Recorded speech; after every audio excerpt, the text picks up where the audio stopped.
HighBridge, a division of Recorded Books, presents Undiscovered Country, a novel inspired by the lives of Eleanor Roosevelt and Lorena Hickok, by Kelly O'Connor Mcnees, read by Anne-Marie Gideon.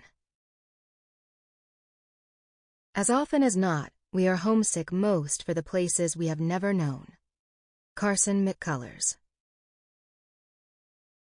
When Lorena Hick Hickok died in 1968, she donated a sealed trove of her correspondence with Eleanor Roosevelt, who had died 6 years before, to the Franklin D. Roosevelt Library, on the condition that it not be opened until 1978. So it was not until then that archivists, and soon the rest of the world, learned what was in the more than 3,000 letters the women exchanged over a span of 30 years. They shared the details of work and daily life, of worries over money, health, relationships, and they wrote about their love for each other. In fact, Eleanor and Hick had exchanged well more than the letters preserved in the archive. Hick had made careful edits to this collection, destroying an untold number of letters. She was candid about why in a conversation with Eleanor's daughter, Anna. "Your mother wasn't always so very discreet when she wrote to me." The full picture of Eleanor and Hicks's relationship resides in those pages, lost to history. But fiction can resurrect the story of Eleanor and Hick with its cardinal paradox. By making things up, we can finally get at the truth. Part 1. The fact is that our culture has sought to deny the truths and complexities about women's passion because it is one of the great keys to women's power. Blanche Wiesen Cook, Eleanor Roosevelt, Volume 1. Chapter 1. October 1932. The luncheonette across the street from Potsdam St. Mary's Parish seemed as good a place as any to wait out the funeral, and we, esteemed members of the press, seized it like ants on a dropped lollipop. Inside, with the brass bell over the door still ringing, I had my cigarette lit before I even took off my coat. I passed it from the clenched fingers of my right hand to the clenched fingers of my left as I slipped out of the sleeves one by one. At the counter, I took a stool next to John Bosco, a fellow reporter for the AP, who was still sore about the previous night's poker game. The boys were rowdy, and when the waitress came over, I had to shout my order to be heard above the din. "Pie and coffee, and leave a little room in the cup for the Holy Ghost." From the other end of the counter, Don Franks, from our rival wire service, United, couldn't resist the siren song of his own voice. "Don't go looking for Bosco to buy you lunch, Hick," he barked at us. "He's so broke he can't even pay attention." "Ah, shut up, Franks," John said. I could have reminded our cohort that Don was a confirmed boob who held his liquor so poorly he'd twice in the last week been wheeled back to his train compartment in a laundry cart. Instead, I looked at John. "Do you hear something?" I asked. I pulled my flask from my pocket and topped off both our coffees. John squinted at me and grinned. He wasn't quite ready to forgive me for cleaning him out with a pair of twos, but he was getting there. Don kept on, though no one seemed to be listening. "His wallet's got a better echo than the Grand Canyon. It's emptier than Christ's tomb." I took a sip of my coffee and felt it sting on my lips. "All in favor of Don Franks shoving his tired jokes up his ass?" I asked loudly. Every last man at the counter raised his hand. When the waitress brought my pie, she stuck a ticket under each of our saucers. I took John's ticket and put it on top of mine. He nudged me with his elbow. "Thanks, Hick." We weren't in Potsdam for our health, I can tell you that. In the church across the street, that red brick monument to Irish grit, were Democratic presidential candidate Franklin Delano Roosevelt and his wife among the other mourners. The gilded casket, paid for by Governor Roosevelt, contained the mother of Missy LeHand, Roosevelt's longtime personal secretary, and some said, his mistress. This funeral was off itinerary, an unexpected stop on a presidential campaign trail that was otherwise planned down to the minute. In the last few weeks, the press corps, including yours truly, had accompanied the whistle-stop tour through 17 states.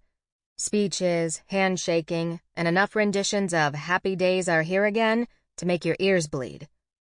As we finished our food, we watched through the luncheonette's clouded windows as the church doors opened and people began to stream out into an inhospitable drizzle. Gus Generick, the stocky bodyguard who helped FDR get around, eased the governor's wheelchair awkwardly down the church steps, and a crowd formed around the candidate. FDR shoved himself to his feet so that he could shake hands. At the counter, I scooped the last bite of my too-sweet apple pie into my mouth and paid the bills. I was slipping back into my coat when the bell on the door jangled once more, and Mrs. Roosevelt walked in.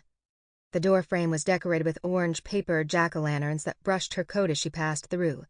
Though my fellow newsmen quieted right down, they didn't lunge toward her for a quote the way they would have if her husband had come in. There wasn't much of a scoop to be had with the missus, they knew. Any story about her was just going to be women's page pablum. Her sensible shoes, the dreadful hairnets that sometimes sagged onto her forehead, her charitable causes. That was sadly my domain, as the only woman from the AP assigned to the campaign. I had been trying to get Mrs. Roosevelt to talk candidly with me about the prospect of becoming First Lady so that I could write the long feature my editor had assigned, but I couldn't get her to agree to an interview. When she joined the second leg of the now eastbound train tour more than a week ago, I made a nuisance of myself by appearing at her elbow after each of the governor's speeches from the back of the train. At a spare depot in Ash Fork, Arizona, where almost no one clapped. In Pueblo, Colorado, to forlorn steelworkers. In Council Bluffs, Iowa, near the bank of the startlingly wide Missouri River. And yet, she managed to duck me every time. She was never rude, but somehow, just as I would glance down for a second to flip open my steno pad, she would slip away in the crowd.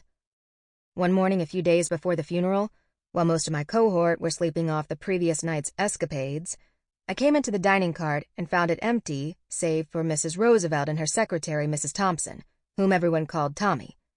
As they sat sipping their coffee and watching the sunrise over Tennessee, Tommy invited me to join them. I thought my ship might finally have come in. Tommy, a career gal like me, was friendly, and we moaned and groaned for a few minutes about the train's tiny beds and our aching backs and how as old hens we weren't fit to doing anything anymore. As the train flew toward Knoxville in order to get the candidate to his scheduled 9 a.m. speech, Mrs. Roosevelt kept her eyes on the trees. She seemed so lost in her own thoughts that I wondered if she even heard us. Before I had the chance to bend the conversation toward some questions, Mrs. Roosevelt stood abruptly and excused herself to deal with a mountain of correspondence. When she disappeared from the car, I sighed and put my head down on my forearm for a moment. Then I rose and slumped against the seat. I've been covering FDR for years, and I swear she still doesn't even know who I am. Tommy threaded her fingers around the coffee cup's delicate handle, and for a moment I thought she was looking for a gentle way to agree. But instead, she said finally, Mrs. Roosevelt was raised to believe that a woman's name should appear in print just twice in her lifetime, for her wedding and her obituary. Reporters make her nervous. Be patient. A lesser scribe might have given up then, and just used generic quotes from Mrs. Roosevelt's speeches to cobble something together. File the story and move on. After all, I was on the most important beat in the country at the moment. I had bigger fish to fry. But I hadn't become a top reporter by taking the easy road, thank you very much. I stubbornly refused to write a bland feature on a politician's wife. No one with half a brain gave a damn about her fond memories of finishing school or where she bought her gloves and hats. I had to find a way to sidestep that stodgy old yarn and show a different side of her. My hunch was that her still waters might run deep. If only I could keep her in the same room long enough to find out. And now, here she was walking my way. As I watched her move toward the luncheonette counter, I marveled at her height. Some people called her awkward, but I didn't see that. She seemed like a dancer, a prima ballerina from an entirely different, somewhat larger race of people, and she held her head still as she walked, as if the stack of books she no doubt had been compelled to balance there as a girl remained. Miss Hickok, Mrs. Roosevelt said, grasping my hand. She had pale blue eyes and spoke in a soft voice that seemed to apologize for interrupting. I hear you want to interview me. So Tommy had greased the wheels for me, God bless her. I promise I don't bite, I said. I hoped my nonchalance covered my nerves. As I felt at my breast pocket for a pen, I cut my eyes at my cohort and willed them to stifle their goddams. They all pretended not to be listening in, but the only sound in the room was the hiss of the griddle back behind the kitchen window. "My husband has to stay here tonight," Mrs. Roosevelt began, glancing at the new cigarette in my hand. "But I have to teach in the morning in Manhattan." I nodded, unsure whether there was a question in there. "All right." She tipped her head slightly and seemed to study me, started to speak again but hesitated. In a clumsy attempt to reassure her, I said, "You probably don't remember me, but I actually came to Hyde Park at Governor Roosevelt's invitation back in April. He and I sat by the fire to talk over the primaries. You were in the room too, but you were occupied with your knitting." I felt myself starting to babble, and the skin on my neck flushed. "Of course I remember you," she said, and the steadiness of her voice, compared to my own, gave me a shiver. "As I recall, the two of you mainly talked repeal, over cocktails." I pressed my lips together to stifle a smile. "Now, if you'd be willing to accompany me on the train tonight, you can have your interview. There will be plenty of time to talk. It's a long ride." And just like that, my fortune changed. I was finally going to get some decent copy out of her, and then I could get back to work covering the real story. The man who would soon be our president. Mrs. Roosevelt smiled a tense, toothy smile. "The train leaves at 9. Don't be late." I spent the rest of the afternoon at the office of Potsdam's Courier and Freeman, typing up notes from the past few days and wiring the funeral story to my editor, Bill Chapin, in the city. When I finally left for the train station, the rain was coming down in sheets. I wedged my typewriter case between my elbow and ribs and tried to cover it with my coat. In the process, I soaked my skirt clear through to my girdle. Farewell, dignity, I hardly knew ye. I don't have to tell you I was dying for a drink about then, but my flask was empty and I had no time to refill. On the bench inside the station, I disentangled myself from my wet coat and sat catching my breath. With my index finger, I plucked my necklace out from under my collar and rubbed the little wooden charm, its surface smooth as glass. And just as I did every time I touched it, I remembered where I'd come from and where I was now. Hey, old nobody, you're about to interview the future First Lady of these United States. When I heard the clacking of her heels on the tile, I stubbed my cigarette out on the bottom of my shoe in a hurry. Slipping my necklace back under my collar, I stood. "Well, Miss Hickok, did you get any supper?" Mrs. Roosevelt carried a dripping umbrella and patted her blue leather satchel. The sleeves of her dowdy tweed suit were dark with rain, but the rest of her was dry, and her blue eyes were bright in the dim station. "I brought us sandwiches." "That's great. I'm starving," I said too quickly. I tended to turn fidgety around rich people because I was afraid there was no hiding the evidence of my humble beginnings, a yellowed slip hanging beneath the hem of a fine dress. But she seemed pleased by my candor. "Me too," she said. The train, the overnight to Grand Central, pulled up to the platform. Though the station was nearly empty, the dim cars were full of people coming from points farther north. With things so bad, the rail companies couldn't afford to run half-empty routes and had cut back on the number of cars for each line. There wasn't a seat to be found as we made our way through. Surely the governor's wife could have reserved one, but I was getting the sense that she tended not to take advantage of the special access her position afforded. I watched the passengers' faces to see if any of them recognized her.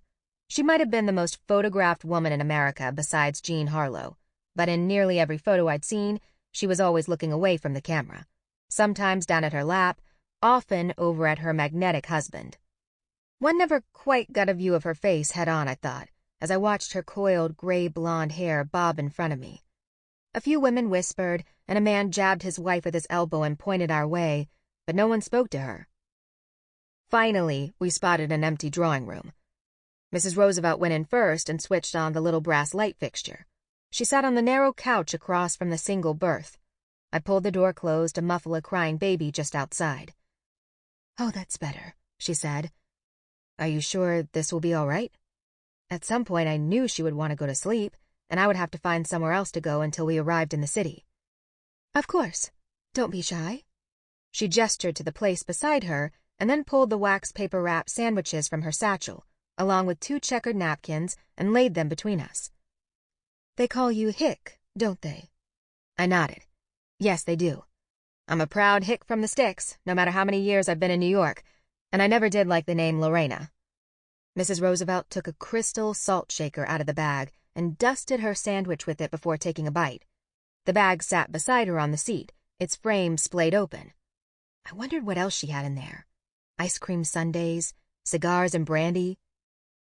The name suits you. No nonsense. I watched her manicured hand slip the shaker back in the satchel. That small piece was probably worth more than all my housewares put together. I saw a flash of Mrs. Roosevelt's early years, finishing school and writing lessons, visiting her Uncle Ted in the White House, cotillions written up in town topics. Only a former debutante would travel with crystal in her purse. I tried to find a natural way to begin the interview. So, are you looking forward to living in Washington? Mrs. Roosevelt chewed her roast beef, dabbed her mouth with her napkin, and said, Now, Hick, aren't we getting ahead of ourselves?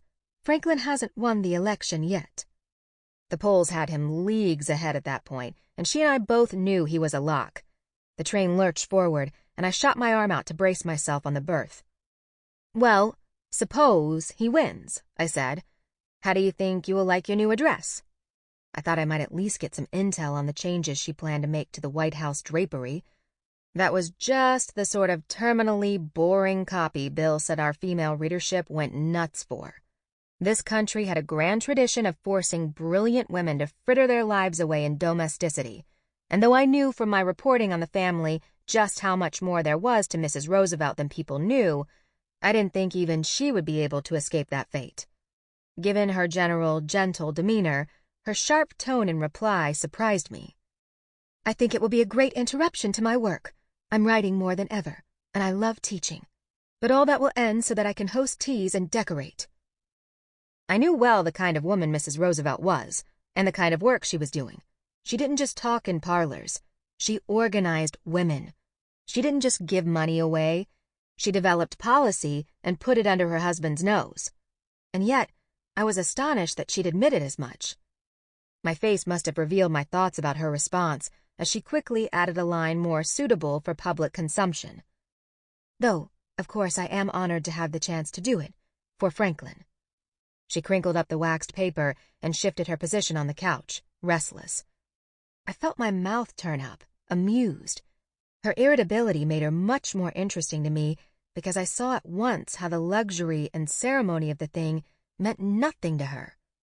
I got the feeling she had a whole lot to say, but was trying to restrain herself, and that made her radiate a kind of energy that was hard to look away from. It was quiet in our drawing room, but the air felt charged, and I paused for a minute, thinking about what to say next. Outside the window, the lights of small upstate towns shone through the streaming rain, ghostly orbs appearing and disappearing, and they played on her skin. She took advantage of my surprise and lobbed a question of her own. You said you're from the sticks. Where? Out of the satchel of endless surprise, she took a skein of yarn and a half-finished baby sweater and began a complicated lace pattern from memory. I recalled my visit to the Roosevelt estate back in April, when she had sat in the corner knitting, and I'd assumed she was not listening to my conversation with her husband. It seemed best to get my background out of the way, since there was no covering it up. South Dakota, mostly. Though I was born in Wisconsin and we moved around some. Dirt floors, the whole 9 yards, I said, in case she hadn't gotten the message that we had been poor.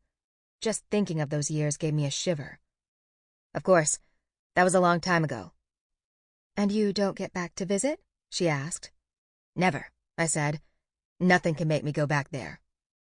She examined my face, and something unspooled across her eyes, as if what she'd thought of me, if she thought anything at all, was changing. I wondered if it was pity, which would get under my skin, or worse, some kind of admiration for all that I had overcome. Though my hackles were up, I had to remind myself I'd hardly revealed a thing. But somehow she had wrested this interview from me. That lipstick is a lovely shade of red, she said slowly. It really brings out your eyes. So the thing that had changed between us was something different still. I looked at her in surprise and felt the kind of jolt you get touching a metal doorknob on a dry winter day. My gaze slipped to her lips for a moment, dropped to the starched collar of her blouse. But I knew I had to be misreading the temperature of the room. It was only a cunning attempt to dodge a reporter's questions, nothing more. "You really don't like being interviewed, do you?" I asked. She didn't answer right away, but finally smirked. "No, and Franklin told me to watch out for you especially. He knows your work. He thinks you're smarter than all the other reporters combined." The future president was wary of me. Now that was a compliment I could feel down to the arches of my feet. "Well, if I'm that good at my job," I said wryly, "your resistance will be pointless in the end." Mrs. Roosevelt laughed and tipped her head back to rest against the cushioned seat. The fabric pulled at the small hairs along the nape of her neck. She looked tired, but a little more relaxed. All right, I give up, Hick. Ask away." As the train chugged south, I got her to give up the biographical goods, most of which I already knew, but I needed the quotes. She told me about what it had meant to her to become a mother, how she learned through trial and error to take care of her 6 babies, including the first Franklin Jr., the one who had died. "At 7 months and 14 days, she said, and I could see she knew down to the hour, too, down to the minute. Through those years, she had been content to embrace a quiet family life, but eventually got restless and began to stick her toe in the water of politics, both her husband's campaigns and her own work on women's rights, labor unions, better health care, housing, public parks. When she began to talk fondly of her boarding school in England, I squared that with what I knew of her childhood and understood why she had wanted to escape New York. Her father, Elliot, Teddy's brother, had been quite the boozer, and his benders were the stuff of society legend. Pie-eyed joyrides in handsome cabs around Central Park, whores and mistresses, a bastard son with a servant. Back in his day, Eleanor's father had kept reporters scribbling, and it couldn't have been easy for her to hold her head high when those stories ran in the papers. She had loved boarding school so much, she said, that she'd founded one of her own, Todd Hunter on the Upper East Side. "Just think of it, Hick, the unused potential in half the human race." She jabbed the air with her knitting needle, and I grinned. "Think of what women know, just by nature of being women, and what they could do with that knowledge. What if the cures for diseases reside within those brains, the path to peace and justice and true democracy?" I glanced up from my steno pad, my pencil racing, and nodded to encourage her. I could use it all, but it still sounded a little canned. I had yet to break through. "It's not about me," she went on. "It's about making a way for these young women to contribute. Nothing could be more urgent." Then she yawned, and we both laughed. So much for urgency. She balled up the knitting. "I can hardly keep my eyes open. Do you mind if I stretch out?" "Of course," I said, looking at my watch. "I lost track of time. I apologize. Please get some rest." I stood and tucked my notebook in my bag. My hand was on the door, and I was just about to bid her good night when she touched my shoulder. "Oh, I didn't mean you needed to go," she said. "There isn't another open seat on this train. Please stay. You won't get a minute of sleep otherwise." Again, I felt that strange crackle in the small room. Again, I reminded myself that I would have to be out of my goddamn mind to think she was trying to send me a signal. But then, it had been a little like with my old flame Ellie at first, telling myself it was all in my head. Of course, Ellie had not been American royalty. The consequences of guessing wrong, in this place, with this person, were not for the lily-livered. Right then, I wanted a drink so bad I could have wailed. I stood paralyzed with indecision. "Well, if you're sure—" "Of course," she said, and handed me a pillow. She took the couch, and I took the berth, which she claimed she was too tall for. "Well," I said, "good night, Mrs. Roosevelt." "Yes, good night." The train swayed.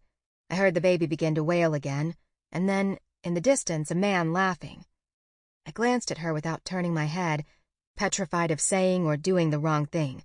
I knew there wasn't a chance in hell I'd be able to fall asleep. She took off her jacket and spread it over her like a blanket. Embarrassed that I hadn't thought to do it immediately, I tried to hand her the blanket that came with my berth, but she waved it away. "So, how did you become a reporter?" she asked. I watched the clothes hangers that hung on straps from the ceiling sway back and forth above me. I thought about that for a minute. "The hard way," I finally replied. I had 100 jobs after I ran away from home. Servant in a rooming house, cook on a farm. In that one, they gave me a little portable kitchen I had to wheel out into the fields every day at noon to make potatoes for the hands. And then my last job before I found reporting was in a saloon in town, Mrs. O'Malley's. Ran away? How old were you? About 14. There were some tough years in there, but also some extraordinary kindnesses. Mrs. O'Malley made me suits with trimmings, I said, remembering that fact for the first time in decades as I said the words. So I had something to wear to school, and she made sure I went. If it hadn't been for her, I never would have made it out of Bodle, South Dakota, or become a reporter. Never would be riding on this train. She said, a knowing laugh. Now I should let you get some rest. Yes, well, good night again. The train chugged on. Thoughts of my childhood always left me unsettled. Awareness of the many accidents on which my fortune had depended could give me a haunted feeling. Haunted and hunted both.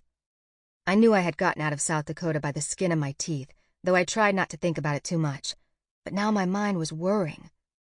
Go to sleep, Hick, I told myself. Mrs. Roosevelt turned on her side and made a pillow of her elbow. I just want to say, God bless the Mrs. O'Malleys of the world. I, for one, am glad she was there, so that you can be here now. It was as if she'd read my mournful thoughts. I shivered and tried to cover with a joke. Now you have more dirt on me than I have on you, I griped. This seemed to delight her. I could see her smile in the dark. Good night, Hick. Here I was, with all the access I could wish for, and I was taking my eye off the ball. I decided to try one more time to get a good quote for my story. You really don't want to be First Lady? I asked. There's got to be more to the job than watercress sandwiches and tea parties. I do not, she said, rolling onto her back once more with a sigh. It doesn't interest me in the slightest. But what if, I blurted. Then I stopped myself. The First Lady-to-be had not asked for my advice. What if what? Mrs. Roosevelt said. Her voice revealed curiosity and wariness in equal measure. The motion of the swaying car and the darkness of the night had me too relaxed for my own good. I didn't want to let her friendliness lead me to the false conclusion that she saw me as her equal. What? She said, more softly this time, and turned on her side again. What if you set out to change the job itself? I said. What if you ignore the trappings? Let someone else worry about the parties and the china. The office of First Lady is one of the most visible posts in the country. You could use it as your platform for whatever you want to do. As I spoke, the stodgy job seemed suddenly full of possibility if she were the one who would hold it. She was quiet for so long, I wondered if I had overstepped. And have them fight me every minute? I dread it, she said. Just between you and me, I would be glad if he lost. And there it was, the scoop of the decade. Eleanor Roosevelt would have liked her husband to lose the election. Who knows? She might even have been planning to vote for Hoover. Any reporter worth her salt would have asked her that point blank. But did I? Did I set my mind to hustle from Grand Central to the AP office and file that story at 4 a.m., my fingers tearing like hell across the typewriter keys? I did not. I did not think of what I would do in 2 hours or 10 minutes. Instead, I watched the curve of her cheek where it rested on her elbow, the closed lids of her eyes, delicate as eggshells. She was pulling me in. I was fascinated by her, longed to help her. And longed, I realized with fear, to reach across the train car and touch her. Chapter 2. November 8th, 1932. On the night of the election, a little more than a week later, the Roosevelts invited a troop of family and friends, as well as all the reporters assigned to the campaign trail, over to their townhouse on 65th Street for a buffet supper. FDR was heavily favored, of course. The only suspense was over the margin of victory. Just how severe a drubbing would Hoover take? We reporters had been traveling the country for months, ostensibly to cover the campaign, but as a free gift with purchase, we got an eyeful of just what was going on in America in 1932. And my, was it bleak. bedraggled men and women. Sample complete. Ready to continue?